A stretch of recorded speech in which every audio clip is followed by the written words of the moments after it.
Well, hello, Paul here. Welcome to my channel. Let's talk about the music.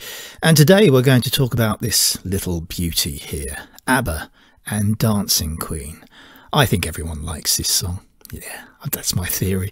I think everyone's got a secret liking for this song, and those who don't admit it, well, it's their guilty pleasure, isn't it? It was the 4th and 5th of August 1975 when Benny, Bjorn, Agneta and Frida went into the Glen studio just outside Stockholm to record Dancing Queen.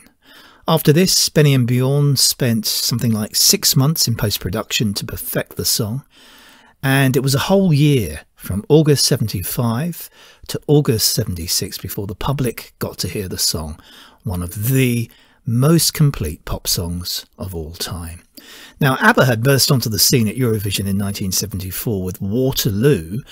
Then after this initial success, they spent the next year trying to build. In fact, they were kind of struggling a little bit. This build didn't really happen until late 75 with the single SOS, which was their first decent success since Waterloo. Then along came 1976, and by the end of the year they had become major players. First there was Mamma Mia, then there was Fernando, and then there was Dancing Queen towards the end of the summer. A joyous, uplifting, highly produced masterpiece of pop. And to finish off things at the end of the year came the album Arrival, which went on to become the best-selling album in the UK in 1977. And for sure, they had arrived. ABBA had arrived. Of all the things going on in 1976, the biggest thing was ABBA. They were cruising at altitude, and they stayed there pretty much until they sort of imploded, what with their personal relationships going on some 5 years later. Now, the song had #1 stamped all over it. It went to #1 in the UK, selling 1.5 million copies. It was #1 in the US. They're only #1 in the US, but they never really tried to promote America. But it still sold just on 1 million there. It was #1 in Australia, Canada, the Netherlands, Belgium, Ireland, Mexico, New Zealand, Norway, Spain, South Africa, Germany and Zimbabwe, of all places, and also their native Sweden, where it was #1 for 14 weeks. It's a song that just makes you happy. It's the sound of sunshine, it's uplifting. And remember, it was released at the end of a long, hot summer. It's musical serotonin, just makes you feel good. And on top of that, lots of hooks. And what other song can rhyme Queen with tambourine and 17? When Frida first heard the backing tape, she shrieked with delight. Pure happiness, she said, that she was going to get a chance to sing the song.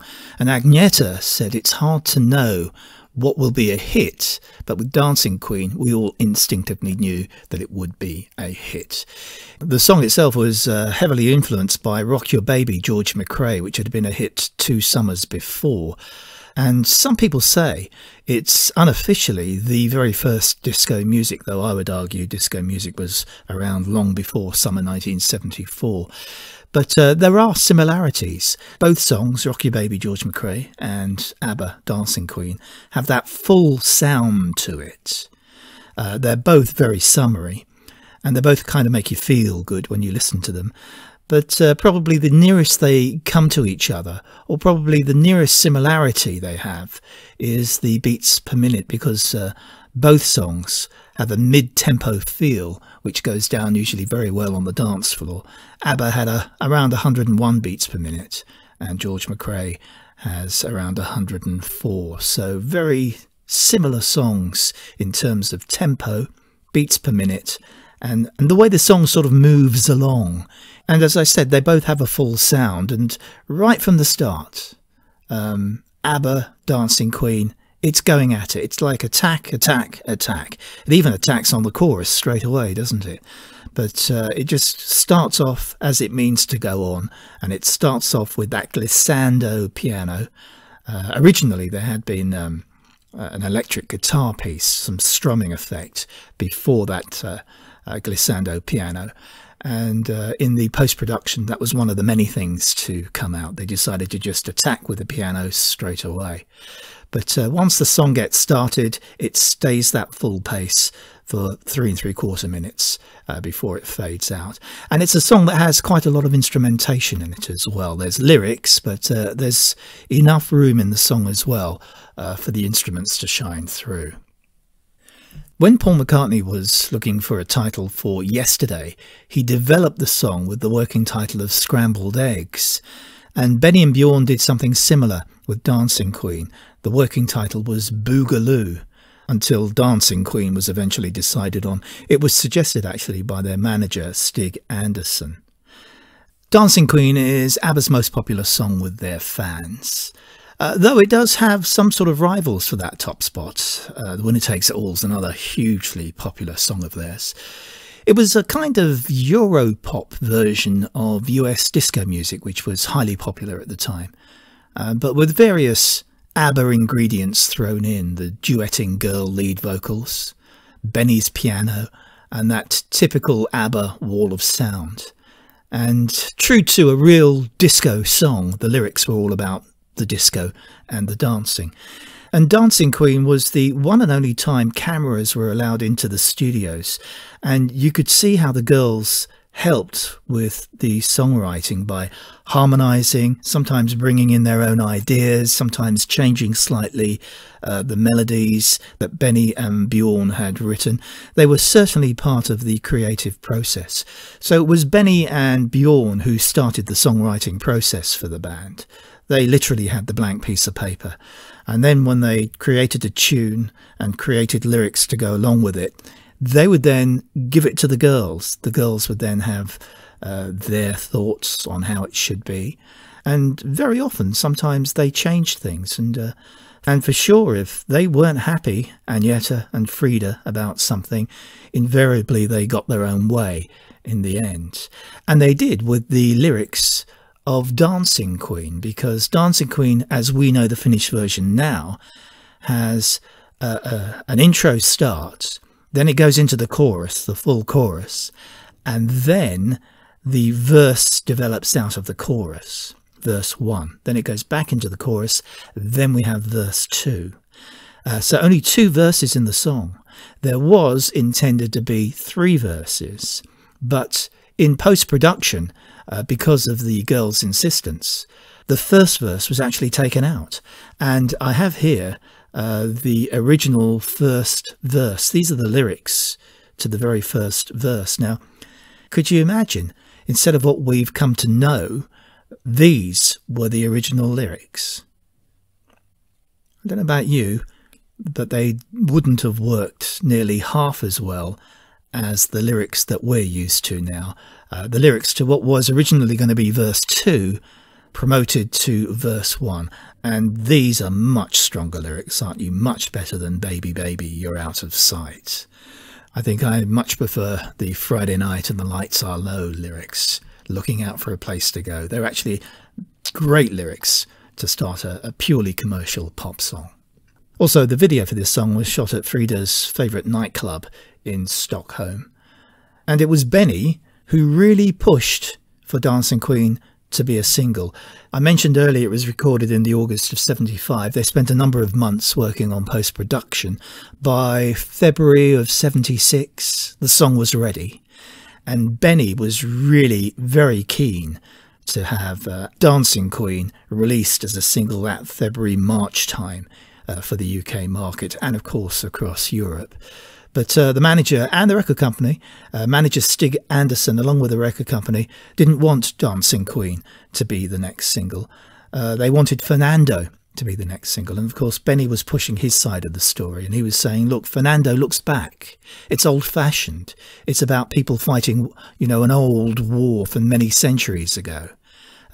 Dancing Queen's it's very current. It's disco. It's about a 17-year-old in the disco having the time of her life. It will react and connect with so many people now, and now's the time to release it as our next single.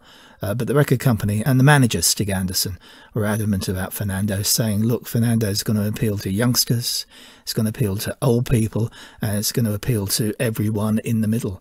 And they were right, because Fernando went on to sell a lot of records. giving ABBA their second #1 that year after Mamma Mia.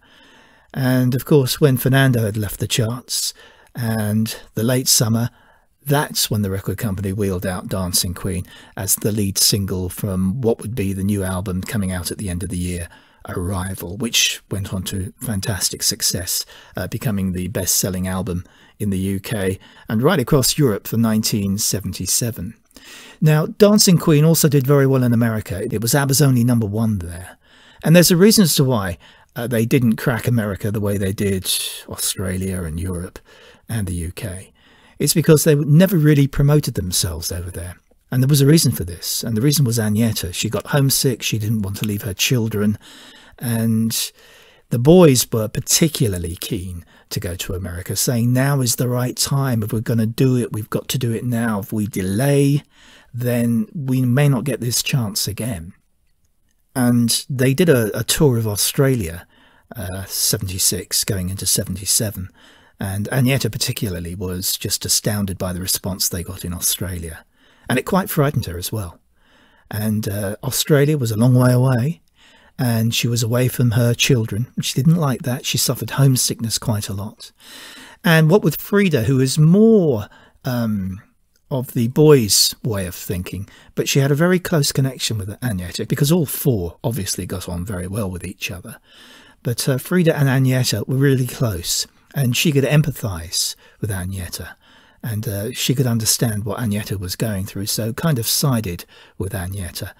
And of course, without the girls, there is no ABBA, really, is there? So America was never really promoted in the way that Benny and Bjorn wanted it to be done. And it became #1 in America purely through the clubs. The clubs were playing ABBA, Dancing Queen. People were dancing to it, then going out and wanting to buy it. And it took something like 19 weeks to rise up the American Billboard chart and reach #1 in America. It was released in January of 77, and it made the #1 spot in America in April of 77. So that's how long it took to climb the American charts. And it was made a hit, as I say, via the discos in the US, because it certainly wasn't getting much radio play. Of course, when it started reaching the top of the charts, radio stations started picking up on it and playing it in the States. Over here, no problem with playing ABBA records. The UK radio stations, well, they loved playing ABBA. And it was this song, Dancing Queen, that knocked probably the song of the summer, Elton John, Kiki Dee, off the top spot. They were 6 weeks at the top. And then ABBA came along, knocked them off, and spent 6 weeks on the top of the chart as well. So it's still a summer song. It sounds like summer. And it went to #1 in the UK right at the end of the summer here. So it's kind of in a way extended the summer. The long hot summer became even longer because of ABBA and Dancing Queen. Dancing Queen ranges 2 full octaves, and Agneta and Frida, their voices just blend together. It's like 2 voices sounding as one. Here's what Bjorn had to say about their voices in an interview. Sometimes when they sang in unison, Agneta perhaps going down a little and Frida struggling to get up to her, there was a certain sound to it. It was amazing. You can dance, you can jive, having the time of your life. See that girl, watch that scene, digging the dancing queen.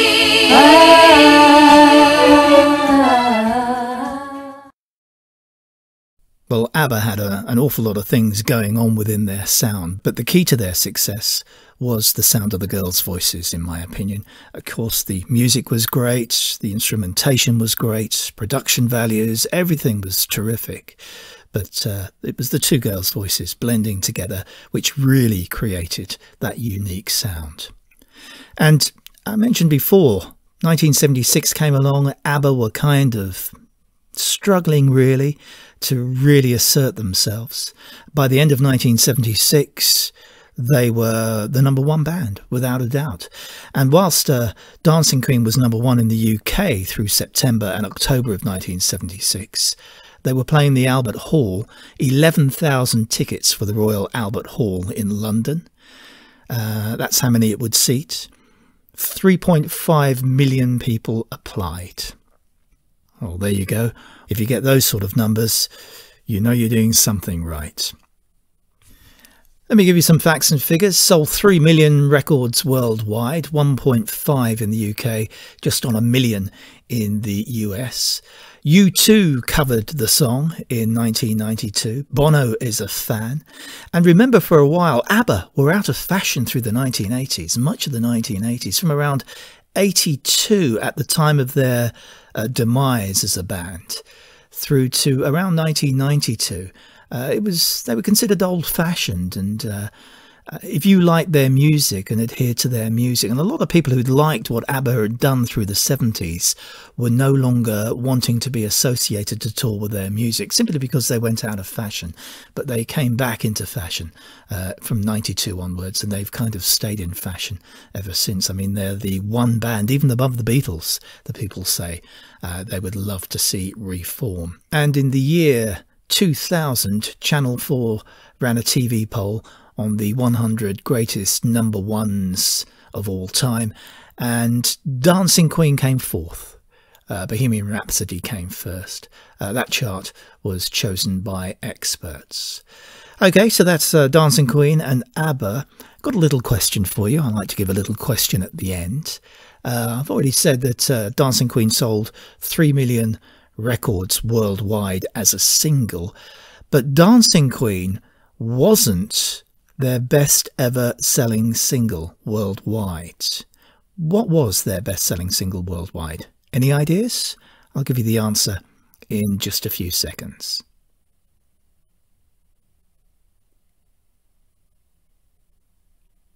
Well, here's a list of ABBA's best-selling singles for the UK. As you can see, Dancing Queen, 500,000 up on its nearest rival, Super Trooper. Also in there, Knowing Me, Knowing You, Take a Chance on Me, Fernando, 5th. Winner Takes It All, 6, Mamma Mia, 7, all the way down to Waterloo, which was their first number one on 676,000 copies sold in the UK. But that's the UK. I'm talking about worldwide record sales. What is ABBA's best seller in the worldwide market? Well, the answer is Fernando. And how it sold. 3 million, Dancing Queen worldwide. Fernando, 10 million. And there's only something like 35 records in the entire history of music that have sold more than 10 million copies worldwide. And Fernando and ABBA is one of them. I wonder what Benny would have thought when he found out that, because he didn't want Fernando to be released as a single, he wanted Dancing Queen to be released instead. So the record company certainly knew what they were doing on that particular occasion. Well, that's it for Dancing Queen and ABBA. We've been talking about the music. Thank you for listening. Subscribe to the channel if you'd like, and if you liked the video, please like, and I'll catch you again sometime soon. Till then, bye-bye.